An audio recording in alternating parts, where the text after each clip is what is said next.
Receive, Lord, receive all I have and possess.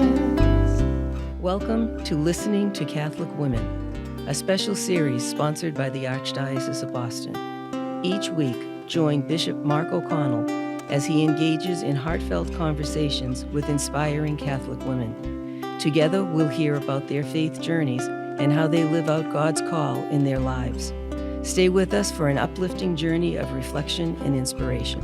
Give me only your love and your grace. That's enough for me.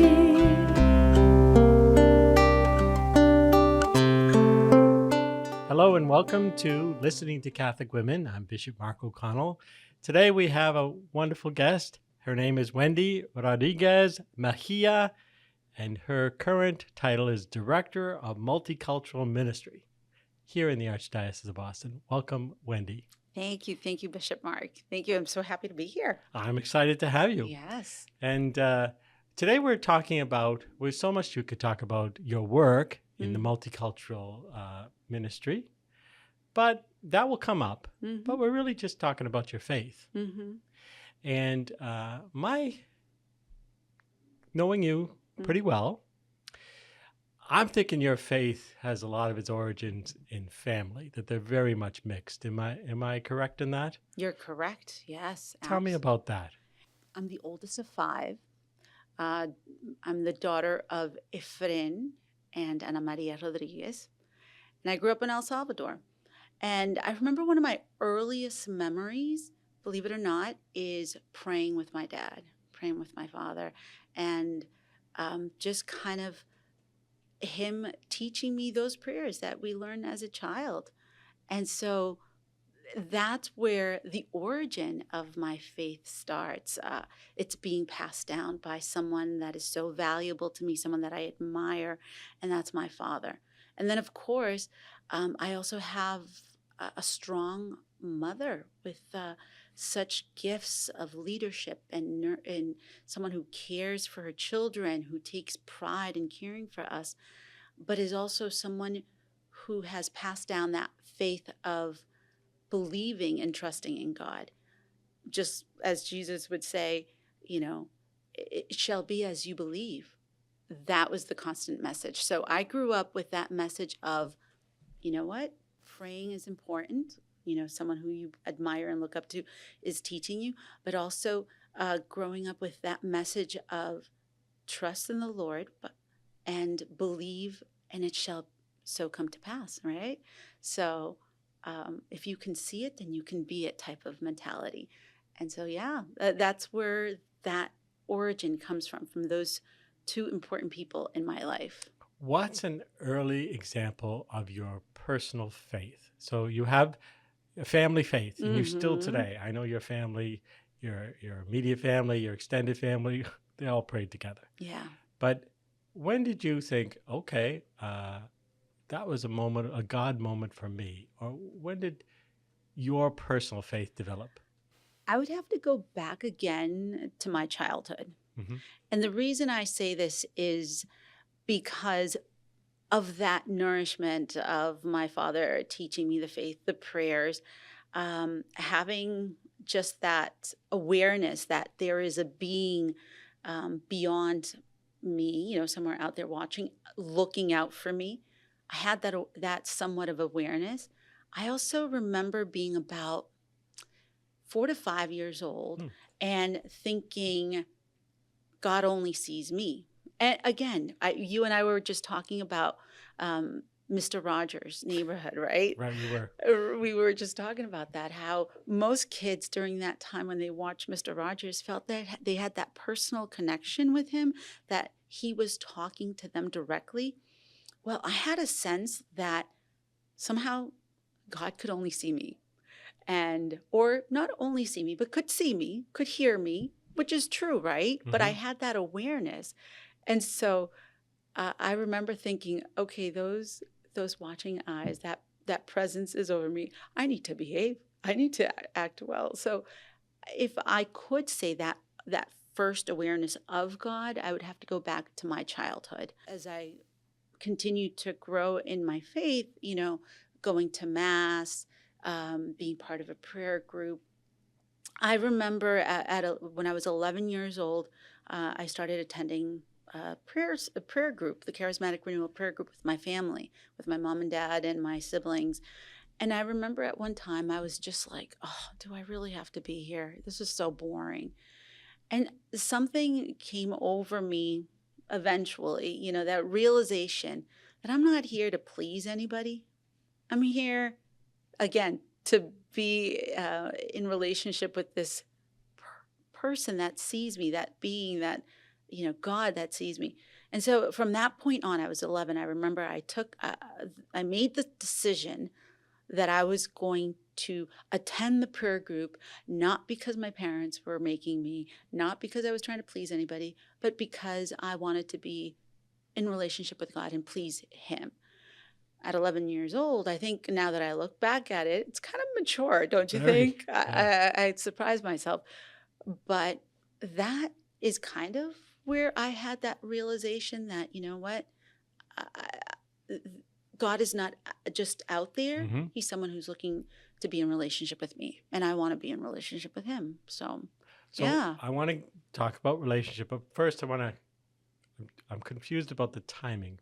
How old were you when you moved to the United States? Oh, yeah. Oh, well, I was 3 years old. Okay, so you were. 3. Yeah. I was thinking you were watching Mr. Rogers in El In El Salvador. Salvador, no, no, no, No, no. okay, so we're all back now. Yeah, we're back. And I mean, just so you know, I came to the United States when I was 3 because at the time, my father was and my mother was starting their own family. It was just us 3. Mhm. And he was a teacher. That was his career. But then he had just secured a teaching gig on TV, one of the national educational programs of the country. He was going to be developing educational content and programming for Mhm. them. And so he was just so super excited. But at the time, back in the late 70s, the war was happening, the civil war in El Salvador, which gave rise to that prophetic voice of Bishop Oscar Romero, who now is a saint. And my father's life was in danger because teachers, priests, nuns, all those who educated the people Mm. were in danger. So his life was threatened, Oh. and so we had to leave the country. We lived, a few years in Mexico, where we encountered also that devotion of Our Lady of Guadalupe. Right. My father would spend every day at the basilica with my mom and I. And to the point that my mom tells me that I would be running all over the basilica like it was a playground.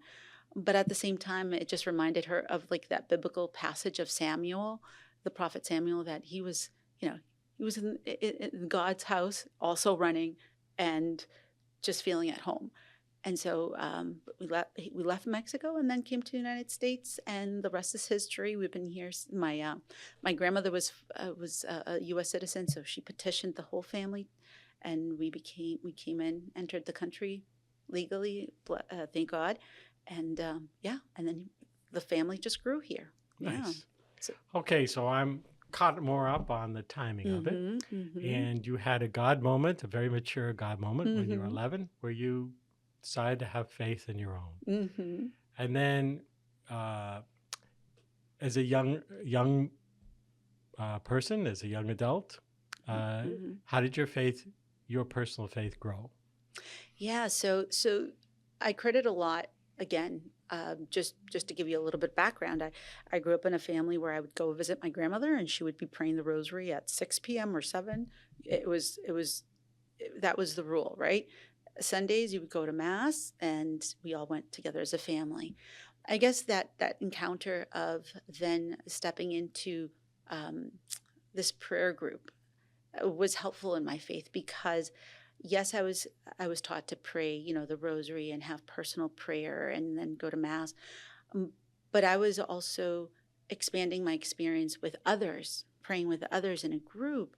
And so that kind of enriched my knowledge in the Word, using Bible verses to pray, learning about those biblical passages and being, together reflecting on it. And so listening to others, sharing my own reflections as well. All of that enriched my faith.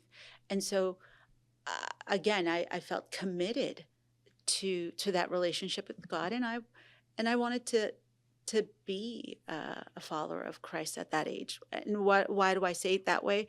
Well, because I knew that I was Catholic, and I wanted to let everybody know that I was. And my mother, I remember telling me, Wendy, you don't have to be like the other kids. It's okay to think differently, to be different, and just be who you are. So yeah, that's how I started to enrich my faith. The other thing that I could add to that is I also within that those experience, I also joined a youth group. And as a teenager, I participated in youth groups. And then I was invited to help with the youth group. So I took more of a leadership role. So I was like, okay, let me help out with the youth group. Then they invited me to take formation classes to how to be a youth group leader. So I remember being 15, 16 and attending those workshops of formation. I also then decided to be more committed to my faith as opposed to just being part of a youth group. I was like, all right, I'll be a lector. So I was a lector. Then I was like, all right, I participated in the music ministry. Then I started teaching religious ed and so forth. So I became more involved. But it was a process that I also brought others along as well. So Love it. yeah. I think that we're finding out more and more how much small groups are important for faith, learning and faith. You were a part of one. Are you still a part of a small group? Yes, I still am. I still attend St. Mary's of the Annunciation's charismatic prayer group. This is in Cambridge. It's in Cambridge. Yes, I've never lived in Cambridge, by the way. Oh, I but thought you. No. That's been your parish, though. But that's been my parish all my life since we arrived here at the United States. But that was one of the few parishes that offered Spanish Mass when we arrived, and so we've persevered in that community for many years. Okay, so before we go into the parish then versus now, which I'm very interested in because you have a son and a daughter in that same youth group, right? Or they used to be. There used to be a youth group. There is one that is also growing within the parish community. So, but the one that I belong to, is no longer there. No, but it's the same parish. Yes. So I'm sorry if I did that prematurely, but I want to, you used the word relationship. That's extremely important to you to have a relationship with Christ. Is there anything further thing you can tell me about what is it to have a relationship with Christ? Well, what comes to mind immediately is the fact that we were all created to be in relationship with God, right? We were all created to be in relationship. And one of the things as growing within my faith and receiving formation, I've learned about great theologians. We know theologian Karl Rahner, and one of the things that he also said was, people are in search of God without even knowing it, right? We're constantly searching to fill that void within us, but that void was placed intentional by God so that we can actually search for him. So I believe that all Catholics are called to be in relationship with God, and not all Catholics, all creatures, all sons and daughters of God are called to be in relationship with him. I think it's important to be in relationship with God, one, because he has taken the initiative to reach out to us, right? That's what the church teaches us. And that's what I truly believe, that he has taken the initiative to be in relationship with me and to communicate with me, to me. And so now it's our responsibility, my responsibility, to respond to that and to also be in communication and to be in intentional communication with him. I know sometimes we say, yes, I pray, yes, I believe in God, but how can you deepen that relationship? So I don't want to see God as an abstract or someone out there so far away. I want to experience him on a personal level. Love it. Love it. So along the way, you Mhm. met Franklin, Deacon Franklin. So he wasn't a deacon. So Wendy's husband is a deacon of the Catholic Church, permanent deacon, Deacon Franklin Mejia. And you have 2 children, That's right. right?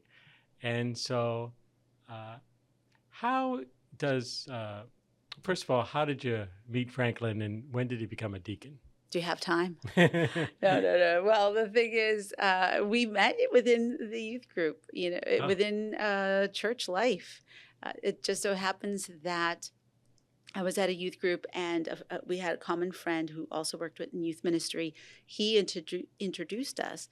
And I remember just developing that great friendship with him and working together in the youth group. It's funny because I had that summer plans to go on a mission, on a youth mission. I had just met him in the summer, June, July. I was heading out on a youth mission to Dominican Republic. That's where my husband's from. Mhm. And we became friends. Before I left, he did tell me, I have a confession. I'm like, okay, yeah, I like you. I'm like, oh, okay. I just met you, right? Let's be friends. So I said, well, that's wonderful. That's great. But let's start a friendship, right? So I left the youth mission. When I came back from the youth mission, which was a 2-week experience, he had already introduced himself to my parish, was already helping put together a play. He was already helping with youth ministry. He had even managed to get himself invited to one of my cousin's quince. She was turning 15, so it was a party. He had already introduced himself and he was a guest at the party. And I was like, how is it that I come back and everybody already knows Franklin, everybody. But I guess that was how committed he was. And we developed a good friendship, worked within the youth ministry, worked within the church. We put together plays. We would put together also tournaments, sports tournaments for our group, interparochial competitions and stuff like that. So our friendship started at church and has continued to grow within the church. And we feel like we're forever young because we started in youth ministry and somehow we still think we're like in that honeymoon stage of youth ministry. Lovely. So that's how I met him. Yeah. So you became a mother. Yes. And how did your becoming a mother affect your relationship with Christ? Yes. No, that from the very first moment Franklin and I found out we were going to be parents, I remember that was the day after Christmas. And I asked, and I said, if it's a boy, what would you like to name him? He said, Gabriel. And I was like, oh my God, I've always wanted to name my son, if I have a son, Gabriel, because of the angel, right? And it's good timing. But from that point on, the first thing that comes to mind is like, how do I raise my child in this world? How do I make sure that he's a blessing to this world and not a burden? How can he contribute? And again, it goes back to my faith. I said, well, I have to go back and pass down what I learned, pass down and pray with my child, talk to him about God, that he's not just an abstract, image of our imagination, but he's someone real. So as a mother, my relationship with Christ and continue to evolve, asking him for grace to be able to pass down my faith to Gabriel and now Isabella. I have 2 beautiful children. Gabriel is now 21. Isabella just turned 18. And so I asked for that grace. There's a phrase that a friend priest once shared with parents of religious children starting their religious education. And he said, the best gift you can give to your child is a relationship with Christ. Because there will come a time where you will not be there. They'll be somewhere out there in the world. There'll come a time where they will be in trouble and you won't be there for them. There'll come a time where they'll be sad and you won't be able to be there to comfort them. But if you give them the gift of Christ, when you're not there, they know that they can turn to Christ, right? And so that totally hit me right in my heart. I was like, yeah, that's the best thing, especially with all things that are happening in the world. Sure. Bishop, school shootings. My daughter's entering college now, and what will that world look like for her? But if I can introduce her to the person of Christ, if I can teach her that when mom and dad aren't around, they can turn around and call for Christ, that is going to be the best gift. So I said, that's what I want to give. I want to give my kids a lifeline, per se, if you want to. Lovely. Yeah. So, not the same youth group, but the same parish. Mm-hmm. They also were teenagers in the same parish you were a teenager. That's right. What's the difference between now and then? Well, I would probably say there's some things in common that That's we're nice. both serving. As when I was a teenager, I was committed in serving as a lector in music ministry and religious ed. Now they are, catechists as well. They're giving their time to be religious ed teachers, and they're altar servers, and they're lectors. So somewhat different, but at the same time the same. That must make you very proud as a mother. It does. It does. They make my job easy, I say, because I'm like, they're not perfect. We all as teenagers have siblings, if we have siblings, if we grew up with siblings. We perhaps fight, get along, and all that. But at the same time, that's part of being in relationship again, learning. And so when I see them, I'm like, they've made my job very easy. They're not perfect, but they're good kids, and I'm so thankful for that. I can vouch for that. Yes, I know thank them. you. I know them both. Yes. So when I first met you, Mm-hmm. you were the leader of the Hispanic Catholics in Sacred Hearts, Mm-hmm. right? And I observed you. I knew Deacon Franklin, but I didn't know you. And I observed you as like a mother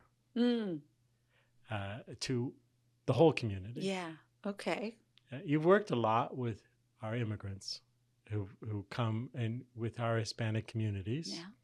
And now you're head of our multicultural, so you're working with all sorts of new peoples to the United States. And is this something that you feel very natural in, because you look natural, or has it been a learning lesson for you? I think it's a little bit of both, Bishop. It's a learning lesson, and it's also somewhat comes natural. What do I say? It's a learning. I had to learn it. Working with people in a community is a joy, but it's not easy, right? So it takes some sort of openness of heart and mind, and understanding that people have situations that they're going through. Yes, they're in church looking for God, but they go home and they have realities. They have work, they have immigration situations, they have children who they care for, etc. So I've had to learn to work with people and how to call upon their time and generosity, right? To make a parish work.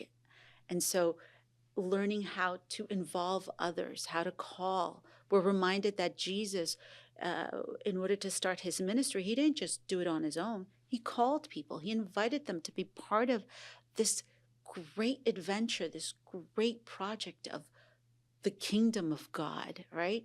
So I was taught also by the example of my parents that you call people to service. You call them and you invite them to take part in this faith journey where through a calling, it could be my calling, it could be the bishop's, it could be a deacon, it could be a priest, to recognize that someone has seen something special in them that they can contribute. And it's not just by coincidence, it's because God has placed it in their hearts, right? So calling them, and people, believe it or not, I've learned, they want to be seen. They want to be invited to serve. They want to volunteer. They want to feel they have something that they can also contribute to this larger picture, to this that's bigger than them, right? So I've had to learn that in terms of working with parish life, within parish life, I've had to learn that, how to work with people, how to understand them, how to meet them where they're at, and letting them know that they are valuable in the parish just as much as the priest is, just as much as the deacon is, just as much as the music director is. Everybody has a place in God's vineyard, right? Mm-hmm. My mother has taught me that the kingdom of God is so vast, so big, that it doesn't fit in the palm of one person's hand or in the other palm, two palms. In fact, even Jesus, realized that, and that's why he called others. So the kingdom of God is so vast that there's a place for everyone to serve. You are a leader in the church. You're a woman, and you're a leader in the church. There are people out there that don't know many leaders in the church. What's it like for you to be a leader in the church? Well, Bishop, I must say, I don't consider myself with that title of like I'm the leader in the church. Well, I really don't. But it's nice that others do. recognize it, right? So Yeah. that's important. For me, it goes back to understanding that a leader is someone that people have come to value what they're providing, their input. A leader is someone who people have come to rely on, can trust. So a leader is also someone that knows how to work with others and bring out about the good things and talents in others. So in the end, I think also a leader would be someone who serves others, right?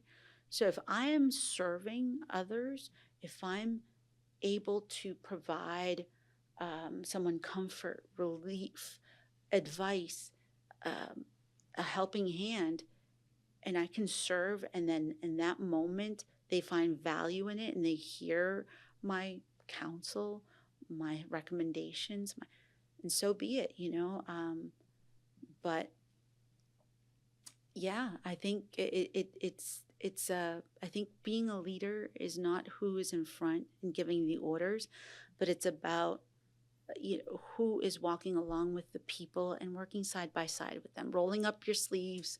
If you say, it's time to move the chairs, can you move the chairs? How about let's move the chairs? Let's start putting them, and they see that you work along with them. It's not just about giving orders. I don't Love know. it. No, well, I've seen you at work, so I know that you're effective in what you do. And I think that's one of the things, if that's what you saw, that motherly figure, is because I'm not just there perhaps telling people what to do. I'm helping them. I'm walking with them. I don't believe in just kind of pointing and get this done. I believe in working as a team and let's work together. As you mentioned, being a leader in a community, yes, it has also come somewhat easy as well. There's some things that I've had to learn, but some other things that come easy. What is that? Is that I see myself in them. I see also some of their struggles. I know there are some of my struggles that I've gone through. Their realities are some of my realities. So I'm able to kind of identify with their situation, with their family circumstances, with their struggles. So that becomes easy for me because I see myself in them as well. Love it. Thank you.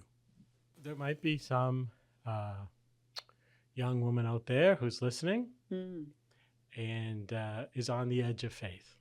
They for whatever reason, they're peeking in the door, but they've never entered. Or they, so what would you say to that young person or older person, anyone who's peeking in the door, about why you are a Catholic and why, what's their invitation? Why should they come in?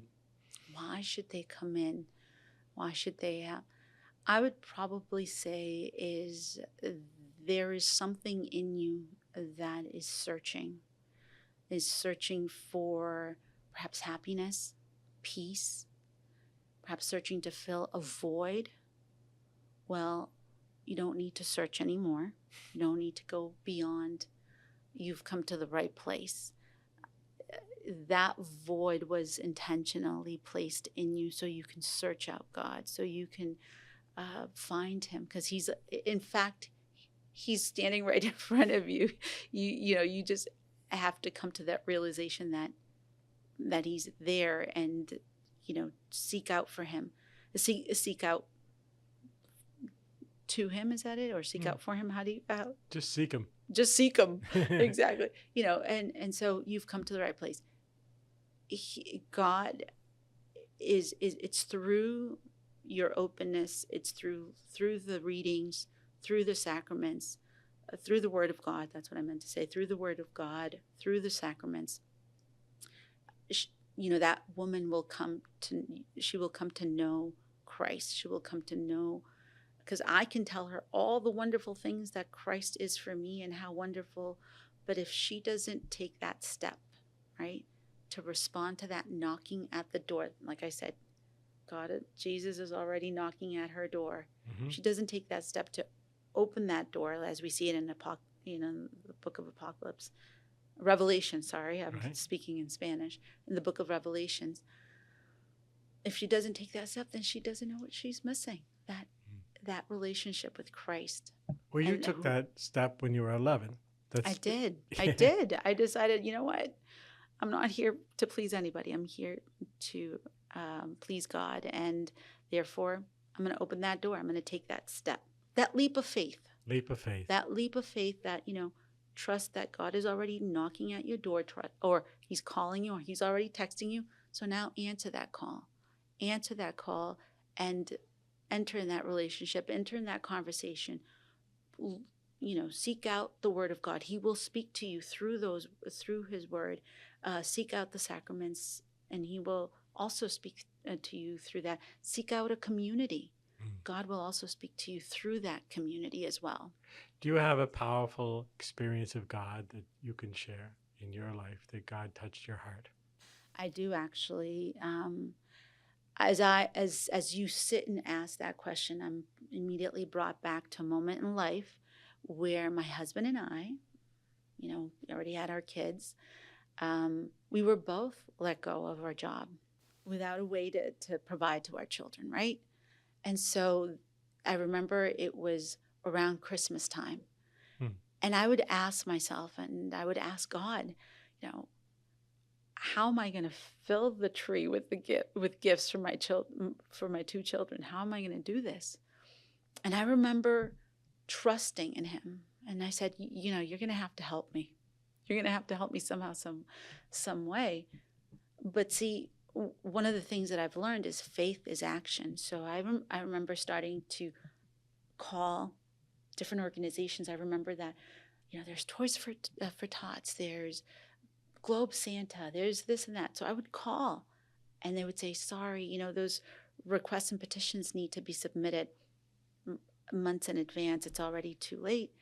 So I'd be like, no, that stubborn faith that I learned from my father and my mother. I call it stubborn because it's like, it's going to come through. I know it.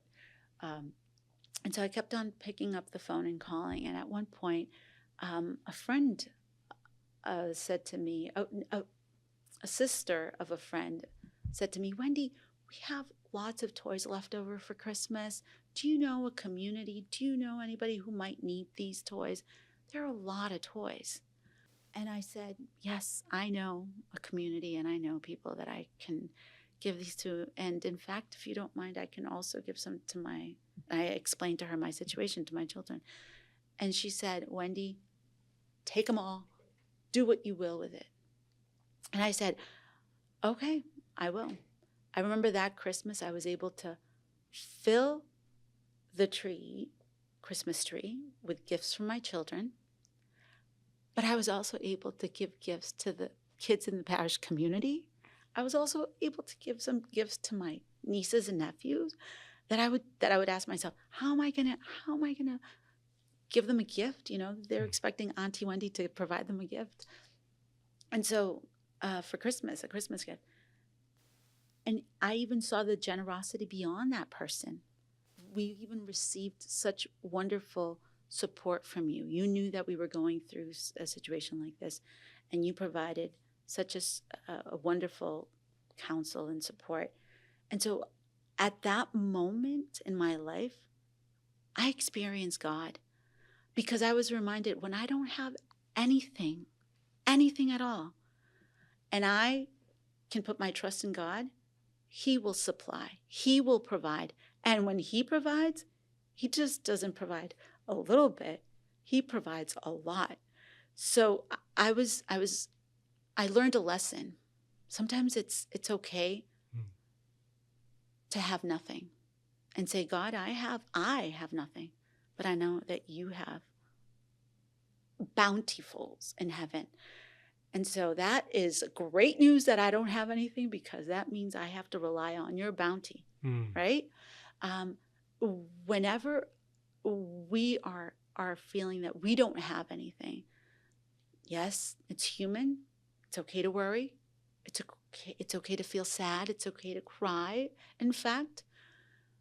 But then move on and place your trust in the Lord, as the word says, and trust that He will step in where you have your limits. That's when God will begin to be limitless, right? If that infinite. And so that was a lesson, an encounter of God, that I clearly saw my prayers answered. And let me tell you, I've seen my prayers be answered many times. But I learned a lesson: when I don't have anything, that's okay. I have a lot, because God is going to provide. So, yeah, that's one of the experiences. Appreciate you telling me that story. Thank you. For allowing me to Isabella and Gabriel know that story? No, Bishop. Thank you I have yet to share that with them. Oh, they got to hear it on this. Because they were still, they weren't little kids. Yeah. They were, they were in the middle school age. Yeah. They probably knew that, and they didn't tell me that they probably knew that Santa didn't provide. But that Christmas, I was able to say, you know what? Baby Jesus provided. Nice. Yes. Love it. Yes. But I still have to tell them that story. I have not told them that witness yet. Well, I'm sure they'll hear this. So. Oh, yeah, they will now. Now they know. They know. I hope they do anyway, because your faith is an inspiration to me. Thank you. And your work as the Multicultural Ministry Director, that's pretty complex. So it's too big to go into here. Yeah. But you're essentially the point person for the Hispanics, the Brazilians, the Portuguese, the Haitians, the Vietnamese. I'm the point person of heaven, Father. Bishop. No, I'm joking. No, I see it that way. The way I see it is that, heaven will have all of us from all parts of the world, because we are sons and daughters of Christ. So whenever I go to an event from the Nigerian community or the Vietnamese community, I say, I'm getting a taste of what heaven's going to be like, because all these cultures are going to be present there. All the people are going to be present. So with that, my role within the Multicultural Ministry is to make sure that the resources that are available here in the Archdiocese are available to them also, to communicate and make sure that the messages that are coming out of the Archdiocese are also received by them. But my job is also to communicate what they want to say, right? What they have to say, and communicate it back to the Archdiocese. What are their needs, and communicate it back to the Archdiocese. So just be a liaison. But I'm also reminded, when my parents came to the United States, they the first thing they did was look for a church to be part of, because that was the place that literally felt like home, right? That was the embassy, heaven's embassy. You go there and it's like, oh, okay, we feel at home. And so the first thing they did was find a place that offered Mass in their language, that allowed them to raise their growing family in that parish. And then they became active parish members and then leaders, active parish leaders. And so they pass down that faith. And now not only is it, just their children, but now it's their children's children active in parish life. And so that's a reality of many migrants coming to the United States. They're going to be looking for a place where they can celebrate Mass in Vietnamese. They're going to be looking for a place where they can celebrate Mass in Swahili. So my job, and not just my job, but the Archdiocese, the whole team, is to make sure that there's a place for these families where they can grow their faith, grow their family in the faith. And so I'm so happy to be part of it. And how many languages do we say Mass in? Do you know? We have more than 22 languages at the moment within the Archdiocese. Wow. Yeah. That's a lot of work. So Yes. thank you for that good work, Wendy. Thank you, Bishop. Thank you for being on my Listening to Catholic Women. I really think you might have touched a few people today, so I'm very appreciative. Thank you, Bishop, for thinking of me, for allowing me to share my faith with others. And please continue to keep me in your prayers. We'll pray for each other. I will be praying for you as well. Thanks, Wendy. Thank you, Bishop. Your love and your grace are enough for me. Thank you for joining us on Listening to Catholic Women. We're grateful you took the time to hear this inspiring faith journey. Continue exploring these powerful stories with Bishop Mark O'Connell by watching more episodes. This series is sponsored by the Archdiocese of Boston and produced by Emma Lula Creative. Please like, subscribe, and share to spread the word. If you'd like to support the production of this series, visit the link in the description. Until next time, may God bless you.